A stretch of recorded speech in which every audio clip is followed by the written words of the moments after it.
Debate में आपका स्वागत है। आज हम उस तकनीक पर चर्चा कर रहे हैं जो शायद हमारी पीढ़ी के भविष्य को सबसे ज्यादा प्रभावित करेगी। आर्टिफिशियल इंटेलिजेंस यानी एआई। सवाल अब ये नहीं है कि एआई क्या कर सकता है, बल्कि ये है कि एआई हमारे समाज के साथ क्या कर रहा है। बिल्कुल। और बहस का असली मुद्दा यही है। क्या एआई इनोवेशन और तरक्की का एक नया दौर शुरू कर रहा है जिससे इंसानियत को फायदा होगा, या फिर ये हमारे रोजगार के ढांचे और उस सामाजिक भरोसे को तोड़ रहा है जिस पर हमारा समाज टिका है? मैं मानता हूं कि हम एक अभूतपूर्व अवसर के मुहाने पर खड़े हैं। एआई वैज्ञानिक खोज और आर्थिक विकास को उस स्तर पर ले जा रहा है जिसकी हमने सच कहूं तो कभी कल्पना भी नहीं की थी।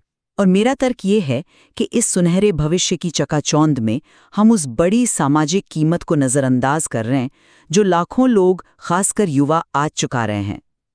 ये अवसरों के नए दरवाजे खोलने के बजाय पहले से मौजूद दरवाजों को बंद कर रहा है। तो चलिए इसी पर बात करते हैं।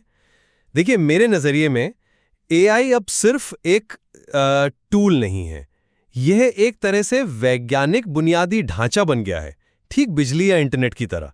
यह अब हर क्षेत्र की नींव में है। बायोफार्मा और जीवन विज्ञान को ही ले लीजिए। एआई दवा की खोज और विकास की पूरी प्रक्रिया को बदल रहा है। आपको एक ठोस उदाहरण देता हूं। एली लिली जैसी बड़ी कंपनियां एनवीडिया के साथ मिलकर सुपर कंप्यूटर बना रही हैं। ये मशीनें आणविक सिमुलेशन चलाती हैं जिससे वे दवा बनाने की प्रक्रिया को सालों से घटाकर महीनों में ला सकती हैं। सोचिए इसका क्या मतलब है। यह सीधे तौर पर लाखों जिंदगियां बचाने की क्षमता रखता है। और ये सिर्फ विज्ञान की बात नहीं है। उद्योग के लगभग आधे एग्जीक्यूटिव्स मानते हैं कि एआई और डिजिटल बदलाव ही उनकी कंपनियों के लिए सबसे बड़े रणनीतिक चालक हैं। यहां तक कि 6G जैसी भविष्य की तकनीकें भी पूरी तरह एआई पर निर्भर करेंगी, जो नेटवर्क को खुद ब खुद मैनेज करेंगी। इसीलिए डेवोस में वर्ल्ड इकोनॉमिक फोरम की चर्चाएं ब्रेन इकोनॉमी जैसी अवधारणाओं पर केंद्रित हैं। यानी एक ऐसी अर्थव्यवस्था जहां आर्थिक मूल्य हमारे हाथों से नहीं बल्कि हमारे दिमाग से आएगा। एआई हमारा काम छीनने नहीं बल्कि हमें निचले स्तर के कामों से आजाद करके हमारी क्षमताओं को बढ़ाने आया है। असली चुनौती तकनीक में नहीं है बल्कि उसे अपनाने के लिए जरूरी लीडरशिप और नए कौशल विकसित करने में है। ये नजरिया सुनने में बहुत अच्छा लगता है, लेकिन ये उस जमीनी हकीकत से कोसों दूर है जिसका सामना लाखों युवा हर दिन कर रहे हैं। दशकों से भारत जैसे देशों में एक सीधा और भरोसेमंद रास्ता था। टियर 2 या टियर 3 शहर से इंजीनियरिंग करो, आईटी कंपनी में एक एंट्री लेवल नौकरी पाओ और मध्य वर्ग में शामिल हो जाओ। एआई इस पूरी पाइपलाइन को तबाह कर रहा है। आप ब्रेन इकोनॉमी की बात करते हैं, लेकिन उस नौजवान का क्या जिसने अभी अभी कॉलेज खत्म किया है? उसके लिए तो पहला दरवाजा ही बंद हो रहा है। Manual testing, basic crude development, यानी किसी भी ऐप की रीड, डेटा को बनाना, पढ़ना, अपडेट करना और डिलीट करना, और रूटीन बैकएंड के काम, ये सब फ्रेशर्स के लिए सीखने की पहली सीढ़ी हुआ करते थे। अब यही काम एआई टूल ज्यादा तेजी से और लगभग मुफ्त में कर रहे हैं। पहले जिस काम के लिए हजारों एंट्री लेवल डेवलपर्स की जरूरत पड़ती थी, अब एक एआई असिस्टेंट वो काम मिनटों में कर सकता है।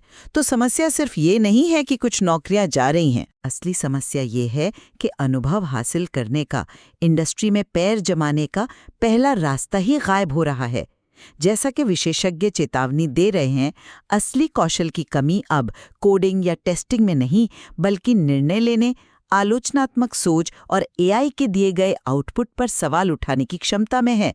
ये उस सामाजिक अनुबंध को तोड़ रहा है जिस पर लाखों परिवारों ने अपनी पूरी जिंदगी का दाव लगाया था। मैं आपकी चिंता समझता हूं, लेकिन क्या ये नजरिया थोड़ा संकीर्ण नहीं है? आप सिर्फ आईटी फ्रेशर्स के एक छोटे से हिस्से पर ध्यान केंद्रित कर रही हैं, जबकि तस्वीर बहुत बड़ी है। जब हम कहते हैं कि एआई एक वैज्ञानिक बुनियादी ढांचा है, तो इसका मतलब है कि ये पूरी तरह से नए उद्योग बना रहा है। बायोटेक में ये व्यक्तिगत, चिकित्सा और जीन एडिटिंग जैसी चीजों को संभव बना रहा है। ये वो क्षेत्र हैं जो 10 साल पहले साइंस फिक्शन लगते थे। इतिहास गवाह है, तकनीकी प्रगति के हर दौर में विस्थापन हुआ है। औद्योगिक क्रांति ने किसानों को विस्थापित किया, इंटरनेट ने कई पारंपरिक व्यवसायों को खत्म कर दिया, लेकिन हर बार पहले से कहीं ज्यादा और बेहतर रोजगार पैदा हुए। ये बदलाव हाँ दर्दनाक हो सकता है, लेकिन ये प्रगति का हिस्सा है। लेकिन इस तथाकथित प्रगति के सामाजिक कीमत कौन चुका रहा है? यह तर्क कि हमेशा नए रोजगार पैदा होते हैं, इस बार शायद उतना सच न हो, क्योंकि इस बदलाव की गति और पैमाना अभूतपूर्व है और यह विस्थापन सिर्फ आईटी तक सीमित नहीं है। आपने जिस बायोटेक रिपोर्ट का जिक्र किया, उसी में ऑटोमेशन और स्मार्ट मैन्युफैक्चरिंग की भी बात है। वहाँ रोबोटिक्स और एआई का इस्तेमाल उत्पादन क्षमता बढ़ाने और मानवीय गलतियों को कम करने के लिए हो रहा है। इसका सीधा सा मतलब है कम लोगों की जरूरत। तो यह सिर्फ आईटी फ्रेशर की कहानी नहीं है, यह उस फैक्ट्री वर्कर की भी कहानी है जिसकी जगह एक रोबोट ले रहा है। ये उस कस्टमर सर्विस एजेंट की भी कहानी है जिसे एक चैटबॉट ने बदल दिया है। आप इसे एक संकीर्ण क्षेत्र कहते हैं, मैं इसे एक ऐसे व्यापक पैटर्न की शुरुआत के तौर पर देख रही हूं जो हमारी अर्थव्यवस्था की रीढ़ की हड्डी यानी रूटीन कामों को ही खत्म कर रहा है। तो क्या हम ये मान लें कि हर विस्थापित फैक्ट्री मजदूर कल से एक जीन एडिटिंग विशेषज्ञ बन जाएगा? इस बदलाव की जो सामाजिक कीमत है उसे हम नज़रअंदाज नहीं कर सकते। यहाँ आपकी बात में दम है और ये मुझे एक बड़े सवाल की ओर ले जाता है। क्या हमें इस बदलाव से डर कर तकनीक को रोकना चाहिए या फिर खुद को इसके लिए तैयार करना चाहिए? डेवॉस में ब्रेन इकोनॉमी की जो अवधारणा है वो ठीक इसी मुद्दे को एड्रेस करती है। इसका मतलब ये नहीं है कि हर कोई जीन एडिटिंग विशेषज्ञ बन जाएगा। इसका मतलब है कि हमारी आर्थिक कीमत अब दोहराए जाने वाले कामों से नहीं, बल्कि सोचने, रणनीति बनाने और रचनात्मक समाधान खोजने से आएगी। एआई हमें इन निचले स्तर के कामों से मुक्त कर रहा है। 6G नेटवर्क में एआई का एकीकरण एक बेहतरीन उदाहरण है। इंसान इतनी जटिल प्रणाली को अकेले मैनेज नहीं कर सकते, लेकिन एआई के साथ मिलकर कर सकते हैं। ये मानव कौशल का प्रतिस्थापन नहीं, बल्कि उसका विस्तार है। हम मशीनों को वो करने दे रहे हैं जो वे सबसे अच्छा करती हैं, डेटा प्रोसेस करना, पैटर्न पहचानना, ताकि इंसान वो कर सके जो हम सबसे अच्छा करते हैं, सोचना, बनाना और नेतृत्व करना। ये एक बड़ा मानसिक बदलाव है जहां प्रॉब्लम सॉल्विंग ही सबसे बड़ा स्किल है। एक मिनट रुकिए। जब आप कहते हैं कि एआई हमें उच्च स्तरीय सोच के लिए मुक्त करता है, तो आप किस हमें की बात कर रहे हैं? क्या ये वही 10% आबादी है जिसके पास पहले से ही ये कौशल है, या आप उन 90% लोगों की भी बात कर रहे हैं जिन्हें हमारी शिक्षा प्रणाली ने इन कौशलों के लिए तैयार ही नहीं किया? ये ब्रेन इकोनॉमी का विचार एक आदर्शवादी सपना लगता है, जबकि हकीकत एक दुस्वप्न बनती जा रही है। आईटी विशेषज्ञ लगातार चेतावनी दे रहे हैं। हमारे कॉलेज और संस्थान आज भी अपने छात्रों को पुरानी तकनीकें सिखा रहे हैं, जैसे फुल स्टैक डेवलपमेंट या डेवऑप्स। वो उन्हें एक ऐसी दुनिया के लिए तैयार कर रहे हैं जो अब मौजूद नहीं है। इस बीच कंपनियां उन लोगों को ढूंढ रही हैं जो एआई सिस्टम के प्रदर्शन का आकलन कर सकें, जो उसके पूर्वाग्रह और सुरक्षा जैसे खतरों को समझ सकें। ये सिर्फ एक छोटा-मोटा स्किल गैप नहीं है, एक बहुत बड़ी खाई है। और इस खाई में वो युवा गिर रहे हैं जो इस नई अर्थव्यवस्था में अपना पैर जमाने की कोशिश कर रहे हैं। आप ब्रेन इकोनॉमी की बात करते हैं, लेकिन हम एक ऐसी पीढ़ी तैयार कर रहे हैं जिसके पास इस अर्थव्यवस्था में हिस्सा लेने के लिए जरूरी औजार ही नहीं है। आप शिक्षा प्रणाली की कमियों पर ध्यान केंद्रित कर रही हैं, जो कि हाँ एक जायज मुद्दा है, लेकिन आप इस बदलाव से पैदा हो रहे आर्थिक अवसर के विस्तार को पूरी तरह से नजरअंदाज कर रही हैं। एआई संचालित diagnostics, remote health monitoring tools, इन क्षेत्रों में अरबों डॉलर का वेंचर कैपिटल निवेश हो रहा है। ये सिर्फ स्वास्थ्य सेवा में सुधार नहीं कर रहा, ये भारी आर्थिक मूल्य पैदा कर रहा है।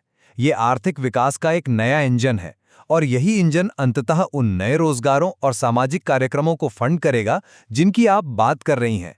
नवाचार से जो धन पैदा होता है, उसे समाज में फिर से शिक्षा और प्रशिक्षण के लिए निवेश किया जा सकता है। चुनौती कौशल की कमी की नहीं है, बल्कि इस नए मूल्य को पहचान कर उसे सही दिशा में लगाने की है।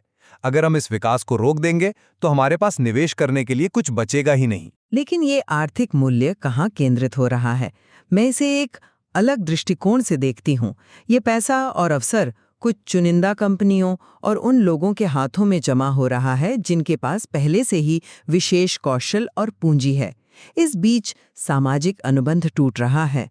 जैसा कि एक विशेषज्ञ ने चेतावनी दी थी, अगर हमने इस बदलाव को सही ढंग से प्रबंधित नहीं किया तो हम बड़ी संख्या में ऐसे डिग्री धारकों का उत्पादन करेंगे जो कागज पर तो तकनीकी रूप से योग्य हैं, लेकिन आर्थिक रूप से हाशिए पर हैं। ये सिर्फ एक आर्थिक चुनौती नहीं है, ये सामाजिक स्थिरता के लिए एक सीधा खतरा है। जब एक पूरी पीढ़ी को ये महसूस होने लगता है कि शिक्षा और कड़ी मेहनत के बावजूद आगे बढ़ने का रास्ता बंद हो गया है, तो समाज का ताना बाना बिखरने लगता है। हम नवाचार की वेदी पर सामाजिक गतिशीलता और समानता का बलिदान नहीं कर सकते। ये तरक्की किस काम की अगर वो समाज के एक बड़े हिस्से को पीछे छोड़ दे? देखिए, आर्टिफिशियल इंटेलिजेंस एक परिवर्तनकारी शक्ति है, ठीक आग या बिजली की तरह। हाँ, इसके खतरे हैं, लेकिन इसकी क्षमताएं असीम हैं। ये विज्ञान, प्रौद्योगिकी और वैश्विक अर्थव्यवस्था में ऐसी प्रगति ला रहा है जिसके बारे में हमने सोचा भी नहीं था। रोजगार से जुड़ी चुनौतियां वास्तविक हैं, मैं इससे इनकार नहीं कर रहा, लेकिन वे अपरिहार्य नहीं है। हमारा ध्यान एआई की प्रगति को रोकने पर नहीं होना चाहिए, क्योंकि वो तो असंभव है। इसके बजाय हमें मानव कौशल, नेतृत्व और अपनी शिक्षा प्रणालियों को इस नए युग के लिए तैयार करने में पूरी ताकत से निवेश करना चाहिए। अवसर खतरों से कहीं ज्यादा हैं, और अगर हमारा दृष्टिकोण सही है तो एआई सभी के लिए समृद्धि का एक नया अध्याय खोल सकता है, न कि सिर्फ कुछ लोगों के लिए। एआई के भविष्य के वादे इसकी वर्तमान और तत्काल सामाजिक लागत को छिपा नहीं सकते। ये उन पारंपरिक रास्तों को नष्ट कर रहा है जिन्होंने दशकों तक लाखों लोगों को आर्थिक स्थिरता और सामाजिक गतिशीलता दी है। ये एक धीमी गति का संकट है जो हमारे समाज की नींव को खोखला कर रहा है। जब तक हम कौशल विकास, शिक्षा सुधार और सामाजिक सुरक्षा के मुद्दों को मौलिक रूप से और तुरंत संबोधित नहीं करते, हम एक ऐसे भविष्य की ओर बढ़ रहे हैं जहां नवाचार केवल कुछ चुनिंदा लोगों को फायदा पहुंचाएगा, जबकि एक बड़ा वर्ग असहाय और पीछे छूट जाएगा। ये सिर्फ एक तकनीकी चुनौती नहीं है, ये हमारी पीढ़ी की सबसे बड़ी सामाजिक और नैतिक चुनौती है, और हमें इसे इसी गंभीरता से लेना होगा। ये स्पष्ट है कि एआई का प्रभाव जटिल और बहुआयामी है। यह केवल इस बारे में नहीं है कि तकनीक क्या कर सकती है, बल्कि इस बारे में भी है कि हम एक समाज के रूप में इसके परिणामों को कैसे प्रबंधित करते हैं। इस विषय की गहराइयों को समझने के लिए स्रोत सामग्री में और भी बहुत कुछ है, और यह चर्चा निश्चित रूप से यहाँ समाप्त नहीं होती।